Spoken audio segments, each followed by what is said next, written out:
My in-laws insisted on a marriage contract, but were stunned when I inherited $30 million, prompting them to seek an annulment of our agreement. Harles Anderson sat rigidly in the opulent living room of the Harrington estate, the air thick with tension. He glanced at Elizabeth Harrington, his fiancée, who sat across from him, her expression unreadable. They were surrounded by Elizabeth's parents, George and Margaret Harrington, who exuded an air of superiority and control. Charles had always felt out of place among them, his modest upbringing starkly contrasting with their lavish lifestyle. George Harrington, a stern man with sharp eyes, slid a stack of papers across the mahogany table towards Charles. "The marriage contract," he announced, his voice firm. "It's for the best, Charles. It will ensure everything is orderly." Charles looked down at the contract, his heart sinking. He knew what this was, a gilded cage. The Harringtons wanted to control their daughter's future and, by extension, his. The pages outlined conditions and expectations, more fitting for a business merger than a marriage. He felt a knot form in his stomach.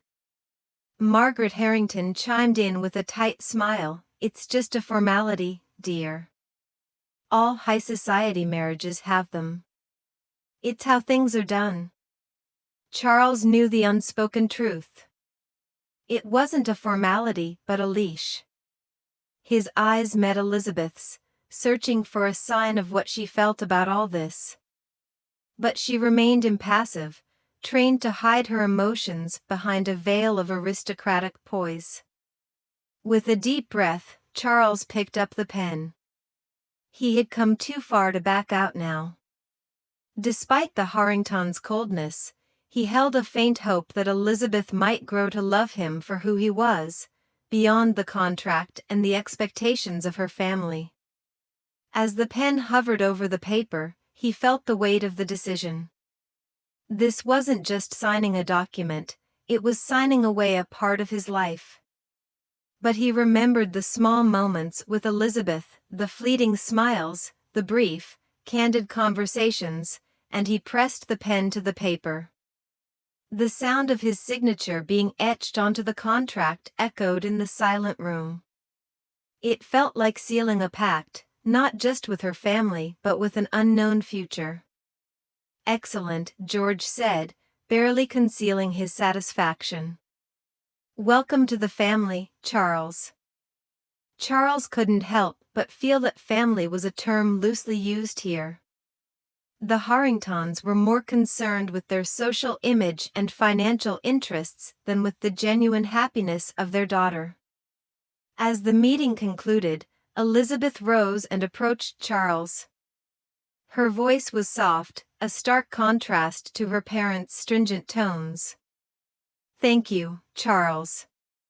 I know this isn't easy," she whispered, her eyes briefly betraying a hint of sincerity. Charles nodded, unable to voice his tumultuous thoughts. He was now officially part of the Harrington family, bound by a contract that felt more like a shackle. As he left the estate, the reality of his situation sank in. He had stepped into a world where love was secondary to wealth and power. Yet, in the depth of his heart, he held on to a flickering hope that perhaps, in time, he and Elizabeth could find something real beyond the confines of the contract they had just signed. In the weeks following the wedding, Charles found himself walking a tightrope in his new life. The grandeur of the Harrington estate, with its sprawling gardens and lavish halls, felt more like a gilded prison than a home. He played the part of the dutiful husband in public, but in private, he and Elizabeth were like two strangers sharing a life dictated by a contract. One morning, as Charles was sipping his coffee in the quiet solitude of the library, a letter arrived bearing a seal he didn't recognize. The handwriting was elegant, the script flowing gracefully across the creamy envelope. Curious, he opened it, his eyes scanning the contents with growing disbelief. The letter was from a law firm in Scotland, informing him that he was the sole heir to a distant relative, a certain Lord Alastair Campbell. Lord Campbell, a recluse with no direct heirs, had left his entire estate to Charles, his closest living kin. The estate, as the letter detailed, was valued at over $30 million. For a moment, Charles sat in stunned silence. The idea of inheriting such a fortune was beyond anything he had ever imagined. It was a life-changing sum, a gateway to freedoms he had never dared to dream of. The letter slipped from his trembling hands, fluttering to the floor. As the news settled in, a wave of emotions washed over him. There was excitement, certainly, but also apprehension about what this would mean for his life with the Harringtons. He wondered how Elizabeth would react, and more importantly, how her parents would. Charles decided to keep the inheritance a secret for the time being, unsure of the ramifications of disclosing such news. But secrets in a house like the Harringtons had a way of unraveling. It wasn't long before Elizabeth noticed a change in him. One evening, as they sat in the drawing room, she inquired, "You seem different lately, Charles. Is everything all right?" Charles hesitated, then decided to trust her. "Elizabeth, I received a letter a few days ago. I've inherited a fortune from a relative I never knew I had." Elizabeth's eyes widened in shock. "A fortune," she echoed. "Yes, it's substantial," Charles admitted, watching her reaction closely. For a moment, Elizabeth was silent, her mind processing the news. Then, to Charles's surprise, she smiled, a genuine, warm smile that reached her eyes. "That's wonderful, Charles. Truly." Her reaction was not what he had expected. There was no hint of greed or calculation in her eyes, just a sincere happiness for him. The following days were a whirlwind as Charles met with lawyers and began the process of claiming his inheritance. Elizabeth was supportive, offering advice and help where she could. Charles noticed a change in her demeanor. She seemed more relaxed, more open with him than she had ever been. But as they navigated this new chapter, the shadow of her parents loomed large. Charles knew it was only a matter of time before George and Margaret Harrington learned of his fortune. And when they did, the fragile balance of their carefully constructed lives would be tested. As Charles lay in bed each night, he pondered the future. The inheritance had opened a door to a new world, but it also threatened to unravel the delicate fabric of his marriage. He wondered if this newfound wealth would be a blessing or a curse, bringing them closer together or tearing them apart. Only time would tell. The news of Charles's unexpected inheritance spread through the Harrington estate like wildfire, igniting a storm of speculation and envy.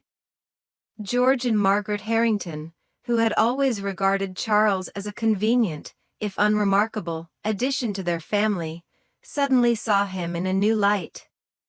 It was during a formal dinner, under the glittering chandeliers of the grand dining room, that George Harrington broached the subject.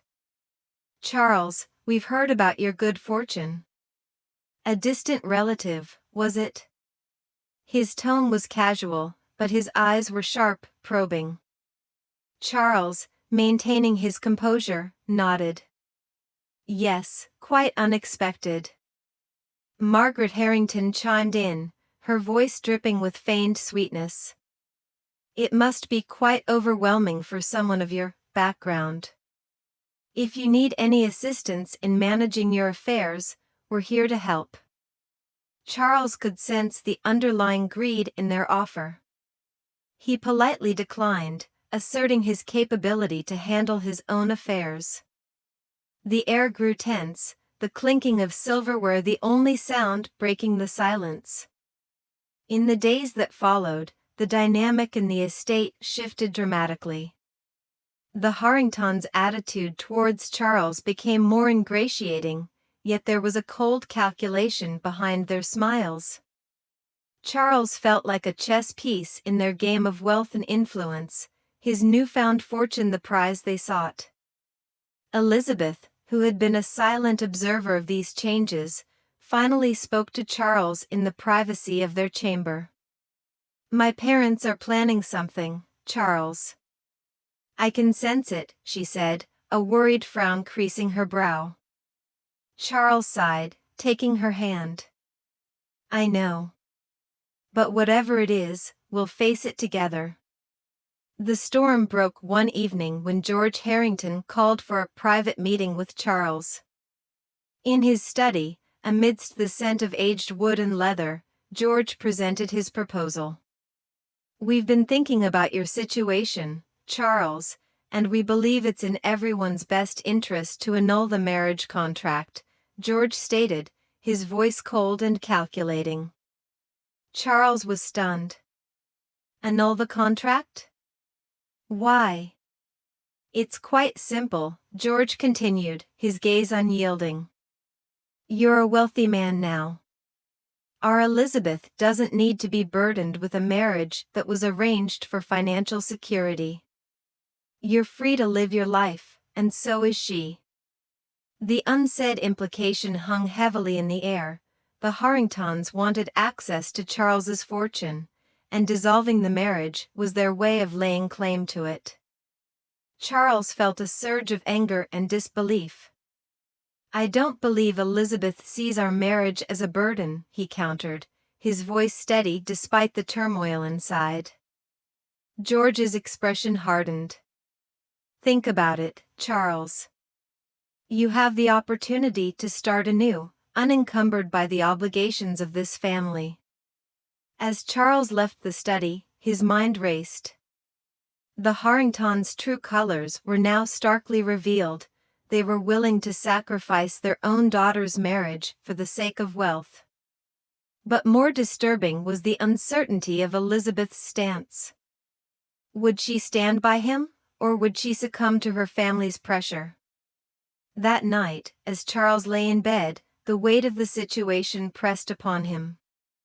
He realized the battle he faced was not just for his fortune, but for the very heart of his marriage. The coming days would test the strength of his bond with Elizabeth, and the resolve of his own spirit against the machinations of the Harringtons. As the Harringtons' true intentions became clear, Charles grappled with the unsettling reality of his situation. The marriage he had entered with hope, however naively, was now threatened by the very people who had orchestrated it. Amidst this turmoil, he began to see a different side of Elizabeth, one that he had not known existed. In the days following her father's proposal to annul their marriage, Elizabeth became more introspective, often found lost in thought in the gardens or wandering the halls of the estate. Charles noticed the change, sensing a depth to her that he had not perceived before. One evening, as they sat in the dimly lit drawing room, Elizabeth broke the silence. "Charles, I want to apologize," she began, her voice tinged with a vulnerability he had not heard before. "I've been a pawn in my parents' games for so long, I forgot that I could be anything else." Charles listened, surprised by her candor. "Elizabeth, you don't have to." "No, I do," she interrupted, her eyes meeting his. "I've been complicit in their plans, thinking it was the only way. But seeing how they've treated you, how they've always treated anyone they consider beneath them, it's opened my eyes." Her confession struck a chord in Charles. He had always viewed Elizabeth as aloof and unapproachable, but now he saw her as a fellow victim of her parents' manipulative ways. In the following days, Charles and Elizabeth began to spend more time together, their conversations revealing shared interests and viewpoints that surprised them both. They discovered a mutual love for literature, a similar sense of humor, and a shared disdain for the pretentiousness of high society. Their growing closeness did not go unnoticed by the Harringtons. George and Margaret watched with growing dismay as their plan to control Charles's fortune through the annulment of the marriage contract seemed to be slipping away. One afternoon, as Charles and Elizabeth walked through the estate's sprawling gardens, Elizabeth stopped and faced him. "Charles, I've made a decision," she said, determination in her voice. "I won't let my parents control my life anymore. I want to stand by you, not because of a contract, but because I choose to." Her words were a balm to Charles's troubled heart. He saw in her eyes a strength and resolve that he admired. "Elizabeth, I won't lie. The road ahead will be difficult. Your parents won't give up easily." "I know," she replied, taking his hand. "But I'm tired of being a pawn. It's time I make my own moves." Together, they began to plan their next steps. They consulted lawyers, gathered evidence of the Harringtons' manipulative tactics, and prepared for the legal battle that lay ahead. It was a fight for their independence, for the right to make their own choices, free from the constraints of the Harringtons' greed. As they stood united, Charles realized that his feelings for Elizabeth had evolved. What had started as a reluctant partnership was blossoming into something genuine. In her, he had found not only an ally but a partner who shared his values and dreams. That night, as they sat together, planning their future, Charles felt a sense of hope. The journey ahead would be fraught with challenges, but for the first time, he felt they were facing them as a true couple, bound not by a contract, but by a mutual respect and a burgeoning love. The legal battle that ensued was like a tempest, threatening to engulf Charles and Elizabeth in its fury. The Harringtons, armed with top-notch attorneys, fought to dissolve the marriage and lay claim to part of Charles's inheritance. But Charles and Elizabeth stood united, their bond strengthened by the trials they faced together. As the court proceedings dragged on, the strain began to show. The media caught wind of the high-profile case, and soon their personal struggles were fodder for public consumption. Charles found himself the subject of speculation and gossip, a far cry from his previously unassuming life. Elizabeth, too, bore the brunt of the scrutiny, her every move watched and judged. However, amidst the chaos, their relationship continued to grow. The long nights of preparation, the shared anxieties and hopes, drew them closer. They found solace in each other's company, their conversations a haven from the storm raging around them. Finally, the day of the verdict arrived. The courtroom was packed, the air heavy with anticipation. As the judge began to speak, Charles felt Elizabeth's hand tighten around his.